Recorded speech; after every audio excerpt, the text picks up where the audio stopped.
Hi lovely people, it's Candy here. Welcome back to my channel. Today I'm going to do my April happies.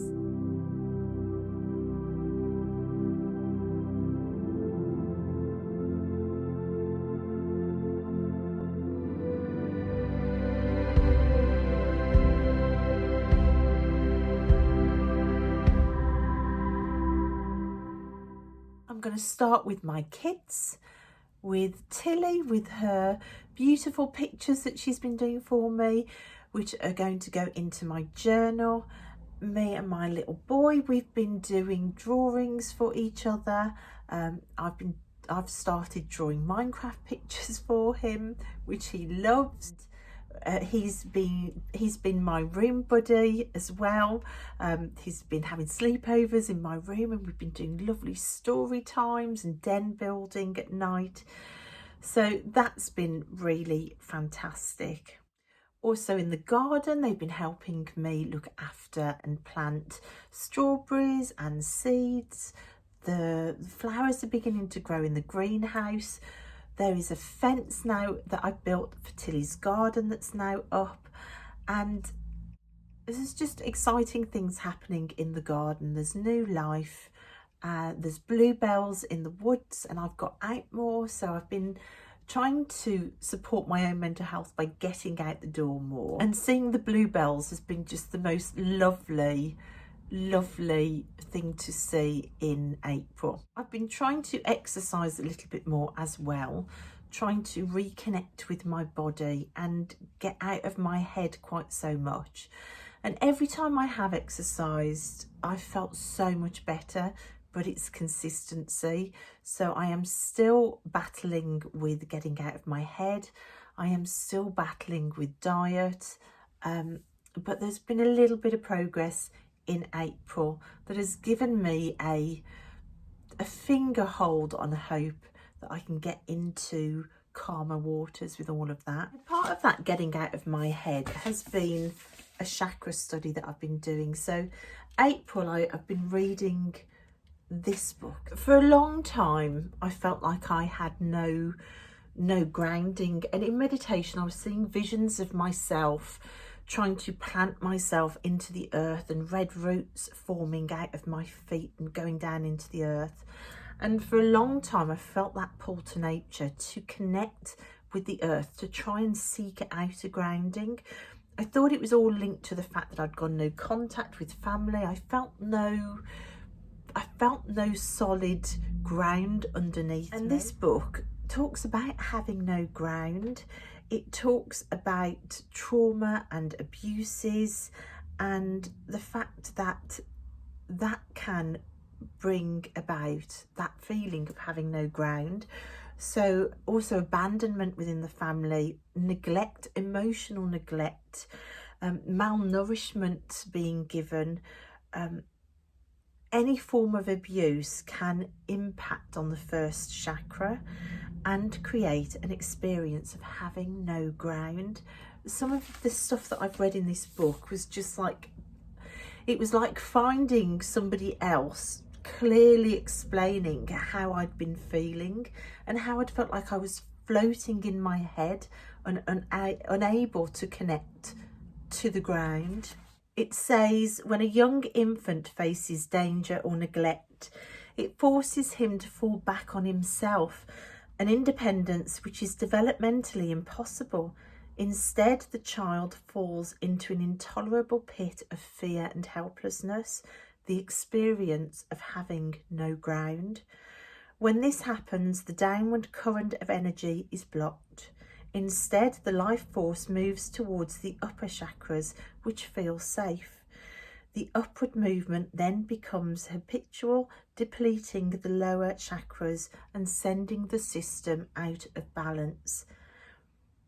That, for me, sums up totally that feeling of being stuck, floating up in my head and not being able to connect. I'd got to the point in my life where I could feel that energy blockage, not going lower than here. It also says in this ungrounding chapter, as the parent was to the child, so the mind is to the body. Just the first chakra chapter itself, before we even get into the other chakras, was absolutely light bulb moments everywhere. It was just a light bulb moment after light bulb moment. I cannot recommend this book enough. If you feel that you are ungrounded, you're stuck in your head, there's repeating trauma happening, that you feel somewhere in you that it's that energy imbalance, this book's brilliant. So that was a big part of April. It's also going to be a huge part of May. In fact, let's just face it, it's going to be a huge part of the rest of the year and moving forward. While we're on books, let's stick to books. I also finished Practical Tarot Techniques. I loved this book. I need to do a review of this book, and I need to share some of the things in here. There were some fantastic ideas for how to look at a reading as the big picture, how to interact with somebody you're reading for, how to connect with the cards, fantastic exercises for court cards as well. It gives you ideas for how to reframe questions that you're asked to read for how to take your tarot deck out into the outside world to engage with life, tarot within relationships, tarot for self-discovery. It gives you some fantastic spreads as well. I loved it. Really, really practical tarot book that doesn't focus on card to card meanings. It takes a more global approach to the tarot, and I loved it. And another book I loved this month was this one, Middle Earth Wisdom from Innocence to Sovereignty by Carey. Now, she's from the UK, and I found her work online, and I've been looking at her oracle deck for a while now. I was tempted just to order everything. She is a dancer, she is a creative, and she also specialises in soul retrieval for finding your true purpose, pulling your soul back home, which is the space that I feel I'm in. Even in my 50s, it's a case of finding out who I am. And this is a book that takes readers on a quest for soul retrieval. It's very poetically written. So I think I'm going to have to read it more than once to absolutely absorb it. It's beautifully written, but it is a little bit lost in space. There aren't key chapters and key points.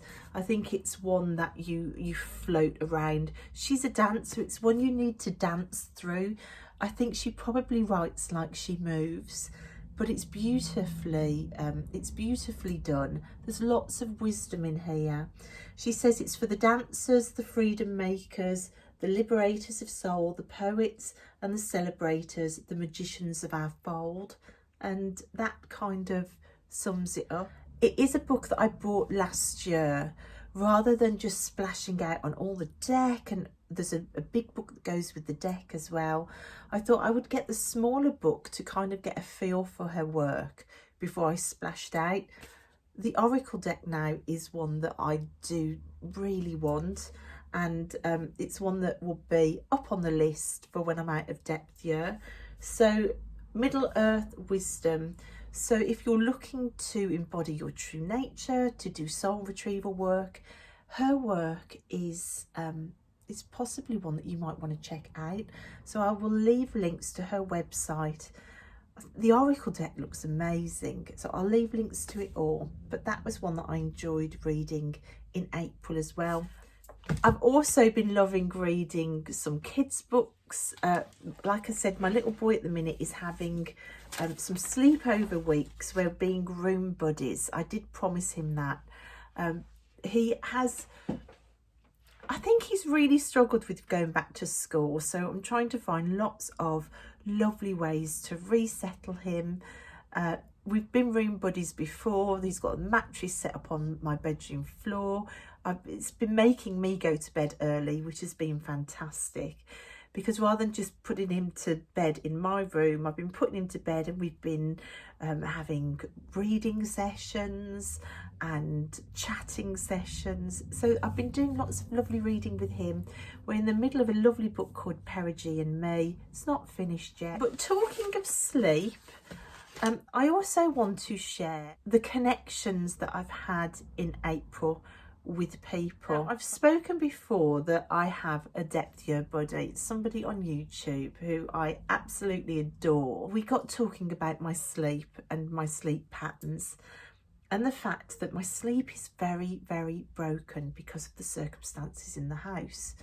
And I talked to her about something that I called die days, which were days where I could feel my whole system shutting down as if I was literally dying.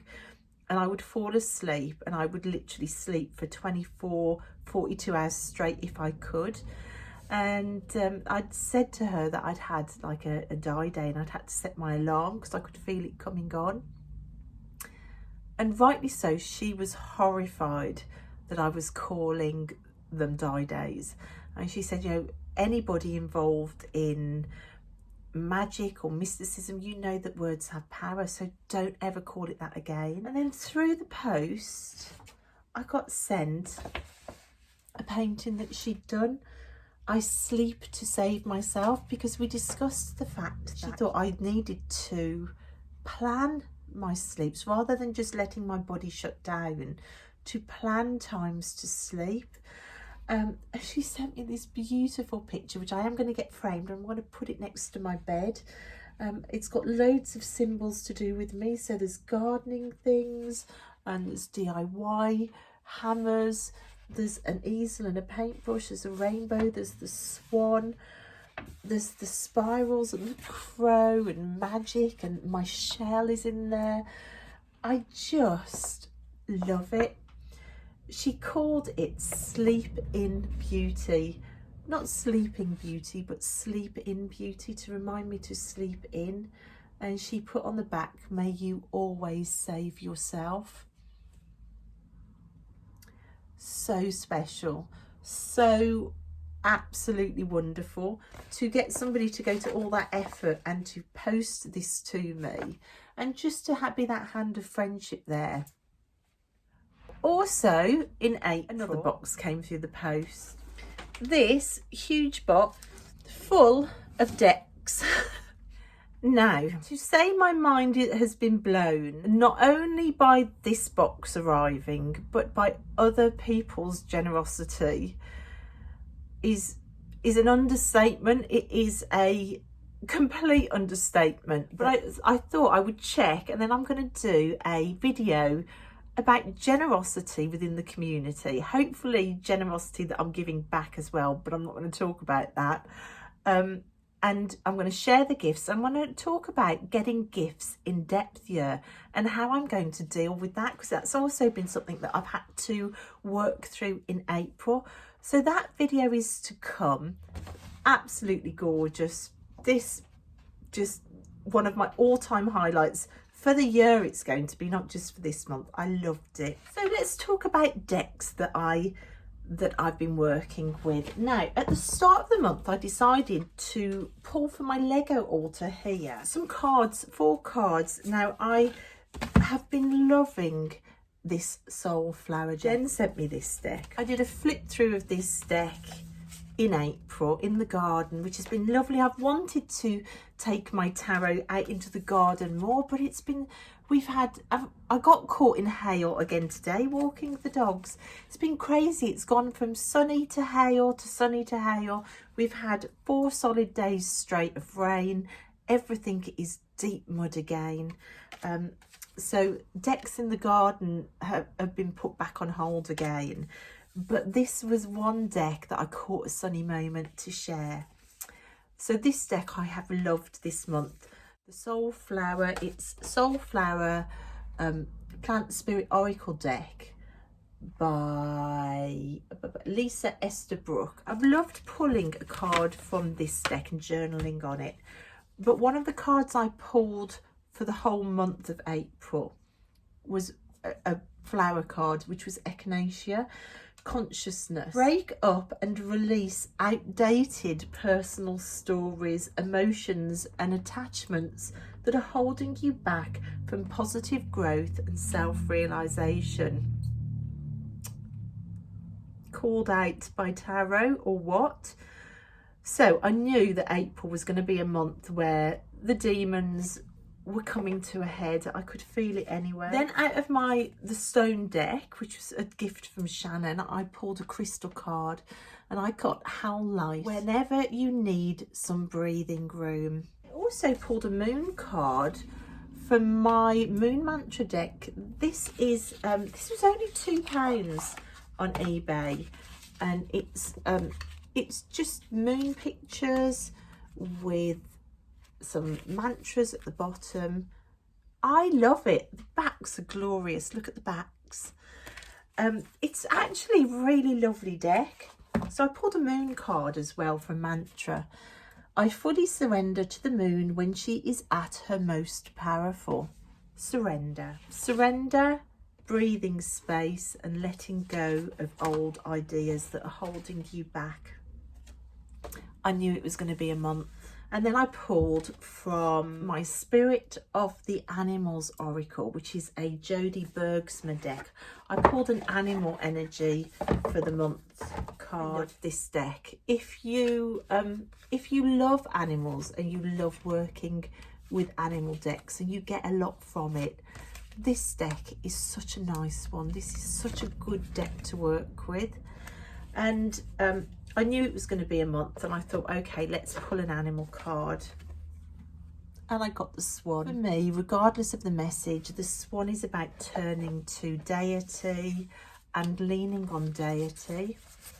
So my 4 cards kind of summed up where I thought I might be going. And were they accurate? Yes, they were. And then for my little Star Wars altar, I decided, because I thought it's going to be a month, to go to my Myss healing cards. It's a deck with images like this on one side and messages on the other. And I decided to pull a card from this deck for April. And I pulled the Tranquility card. Tranquility at home leads to health. So I made sure this month to look at my space, to look at my connection with my children, and to make sure that tranquility was at the heart of it. It is leading me into a series about magic and the home, which I'm going to share hopefully this coming month. So those were the 5 cards that were left out, and I think I'm going to do the same for May. Other decks I used, I got a call to use my Enchanted Oracle. Couldn't ignore the call. I got pulled to it. This is the big 25th anniversary edition of the Enchanted Oracle. I love it. Excuse the nails. We're in gardening season. They're broken. They're split. I've lost nails off some fingers. You're going to just have to excuse the nails. I love this deck. I think this deck is fantastic. I got really called to use it right from the start of the month. So I started using it and I paired it with the Nicoletta Ceccoli Tarot. Now, you wouldn't think that these two would necessarily go together, but I think they do. They have worked beautifully together this month. They don't look like they should, but they do. The heart shape behind both. And look at that, with the birds looking like the broken hearts. And then I decided to add into these 2 decks an oracle as well. And I started using the Enchanted Unicorn Oracle. It's amazing, actually. It's really good. You have these strange unicorns drawn on them. You have a key phrase, and then they are linked to a plant. And the booklet is fantastic too, explaining all the meanings behind it. These 3 together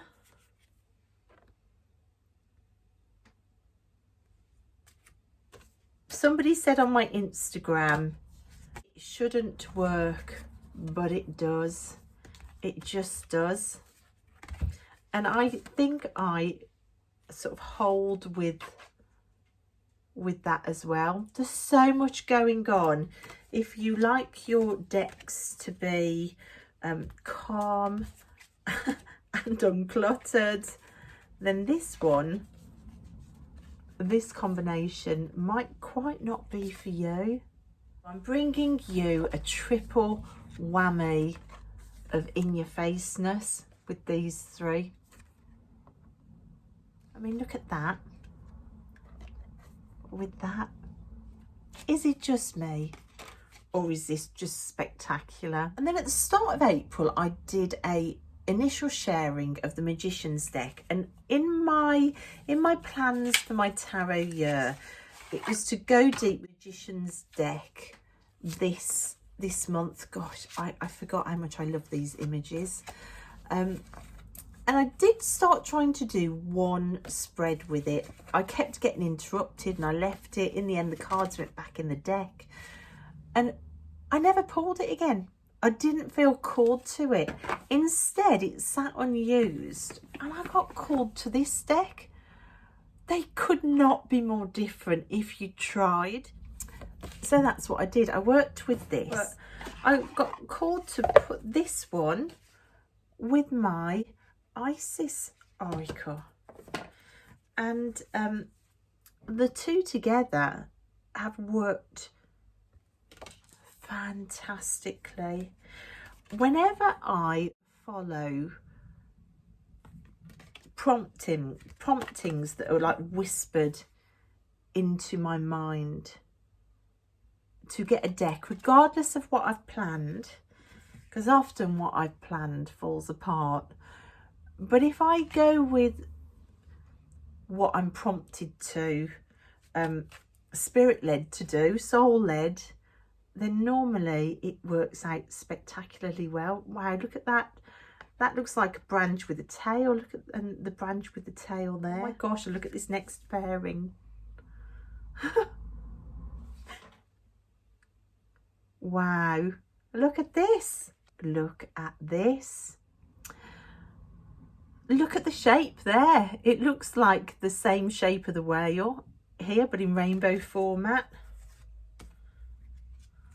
And the fractured ground and the fractured mind.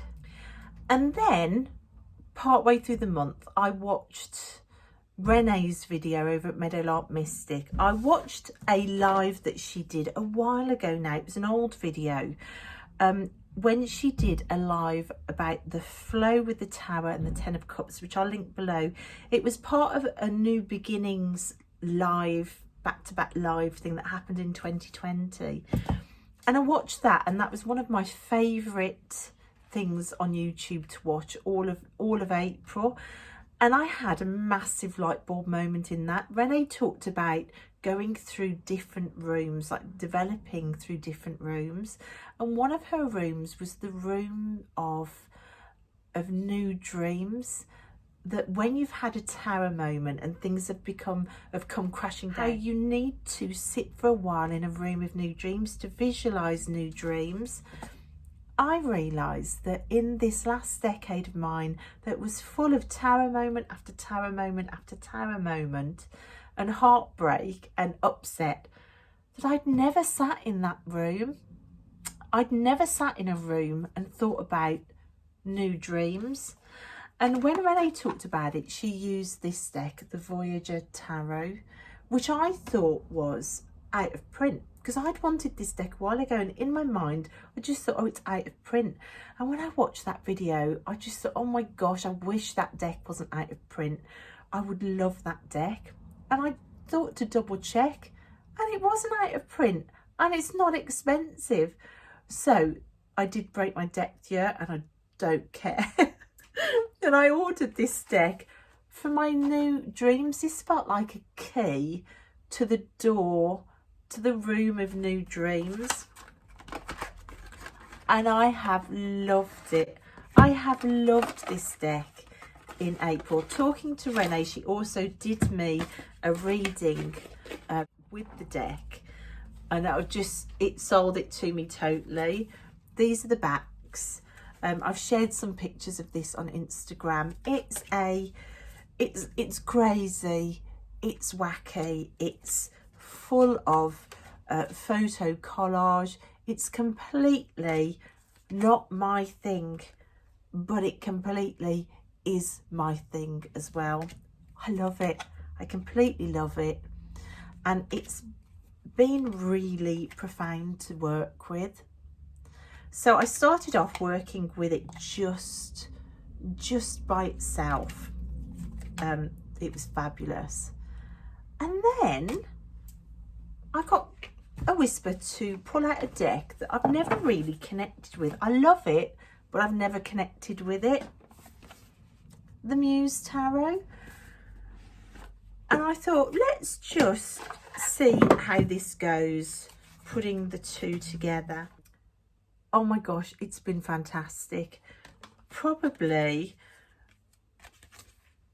one of my all-time favourite pairings. It's just been fantastic. And I am so glad that I haven't rehomed this. I haven't rehomed it because although I hadn't connected with it, I still love it. I would still get it out and flick through it. I love the artwork.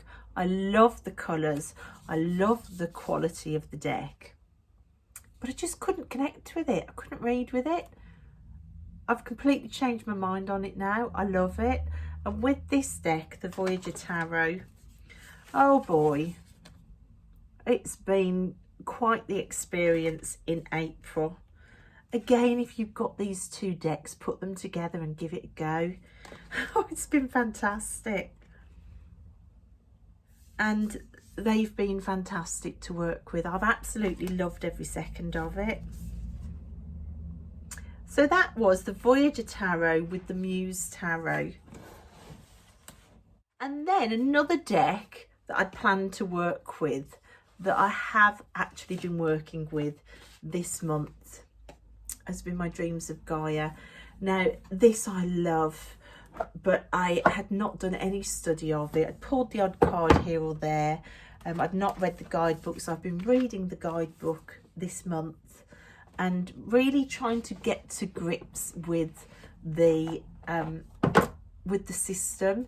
I've been journaling about the system. I've been using this deck in spreads, and again I decided to keep the Muse out and to pair it with the Muse, and again I've loved it. It's been a pairing I've really loved. How fantastic is that? There are some beautiful cards in these two decks. So visually this has been pretty spectacular. Both of them, I love the artwork on both of them. Just think the artwork on both of them is spectacular. But more than that, they have really they've really worked together to help clarify each other in readings, and for me that's the key thing. If it adds to a reading and adds to it being clear, and it brings things out in each other that you wouldn't get working separately, for me that makes a great pairing. So not only do they look absolutely fantastic next to each other, but I say they've sung with each other, and for me they really have. They've sung with each other. So that has been the Muse and the Dreams of Gaia. Now the Dreams of Gaia, I'm going to carry on studying that through next month as well. I'm loving it. I love Raven Flan's decks, I really do. And finally, the last but probably one of my most favourite decks to work with this month, because it was one that all of us wanted a card every morning. It was our morning card pull. 4 cards out, one for each of my kids, one for me. If I forgot, the kids reminded me, Mum, we need our dragon card for the day. Oh, this deck, the Field Guide to Garden Dragons, is stunning. I don't care if you haven't got kids, or if you have got kids, adults and kiddies alike, this deck is beautiful. The quality of it, the card stock is fantastic. These are the backs, and every dragon looks like it's food. The cranberry dragon for prosperity. It's just been such a lovely deck to use this month, and I have to say that some of the cards that we've pulled have been absolutely spot on. And we've also had things happen where we've been talking about a dragon and that card has then flown out, or another card came out, it made us think about something else, and that other thing that we thought about, that card came out. It's like the deck is listening to us, and we've all said it. I love it. So this has been just a joy to use this month. This was another deck sent to me by Shannon. Shannon, thank you, darling. I can't even tell you how much we've all loved it this month. So going into the art studio at the start of April, I spent quite a bit of time in the art studio painting the worm moon, which turned into a painting all about the Morrigan and about heartbreak, and it turned into my 3 of Swords card. I absolutely loved painting it. It just oozed out of me, almost pre-painted, and I loved it. It was absolutely the only image that I could do for the 3 of Swords, for the Moon Tarot deck that I'm working on. I have started also working on a pink moon painting, which isn't finished yet, so I'm not going to share it yet, but that came about due to me dissolving in the upset of all the news stories that I was watching in April. And of course the 5 of Cups just came out of me. I was so sad and so sorrowful watching the news coming in, that the 5 of Cups just came out of me. And so that's my pink moon, which hopefully I'll share this month. And I've been doing some drawing with the kids. Busby has been setting me challenges to do drawings for him while he's been at his dad's, and they've all been based on Minecraft. So this is Busby as a Minecraft character. He wanted an image drawn with the Minecraft bees in. We're making a art wall in his bedroom. He's going to draw me feathers because he knows I love feathers. I'm drawing him Minecraft. These are love messages between us, all done through art. I've been set another challenge today. I have got to do a Minecraft picture with not a bee. I'm going to have to check on the character. This has been going on. This is just a coloured pencil drawing I did for him. And it's got his name, Busby, written on his jumper. On YouTube, I started my Dancing with Deity series, a series that I've been dying to do, but I've been a little bit scared about doing because I just don't know how to formulate all the things I want to say about it to make it make sense. So I just bit the bullet, I jumped in. Some of you behind the scenes were giving me encouragement to do that and to be brave and just go for it. And I did it, and I did my first video in that series. I did cry. I knew I was going to cry. I'm probably going to cry in every one of them. But what you see is what you get on here. And I loved making it. And thank you for the lovely response for that too. I loved making my Beltane altar as well. That happened at the end of April, the start of May. The Beltane hit. It was just joyous to just clean the altar space off at the end of April, to go looking for all of the things that I wanted to celebrate for Beltane, and to get that altar set up at the end of the month ready for Beltane was fantastic. Also on YouTube, I've also already mentioned Renee's Tower video, which was a light bulb moment watch for me, which I'll put below. But also on Renee's channel, I'm going to stick on Renee's channel for a bit. Her redraw of the Shining Tribe Tarot, that's it, she did a redraw of the whole deck. She's been doing this art project for a long time now, and she did a redraw of the deck because the story is she ordered the deck thinking it was the deck and the book, but it was only the book that she'd bought. So she ended up with this beautiful book with the images of the cards in the book, but not the deck. So she decided to draw her own deck, and she's done a redraw of the deck, and she's got a couple of videos on there, and it's spectacular. If you haven't seen Renee's redraw of the Shining Tribe, I will put links in for that. And then another channel that I've been subscribed to for a while, but I've just not got round to watching because my subscription list is to the moon and back. But I clicked on one of their videos this month and ended up in binge watch mode for the whole channel. It's the Three Fat Readers, which is Danny Mystic and Dustin over at Metaphysical. Oh, Dustin, sorry. And also, of course, the gorgeous Lisa Pepez over at Lisa Pepez. The three of them have got a joint channel called Three Fat Readers. I'm sure everybody knows. I'm late to the party as normal, but that channel has been a complete joy. So I'm going to link that as well. And they're three separate channels. All three of them are a joy to watch. I love all three of them. So that's it, guys. I think that's it. I have been talking forever. Happy May, everybody. Optimism and joy for May. Summer's just around the corner. And thank you for watching. If you've made it this far, well done. And I will see you next time. Bye, guys.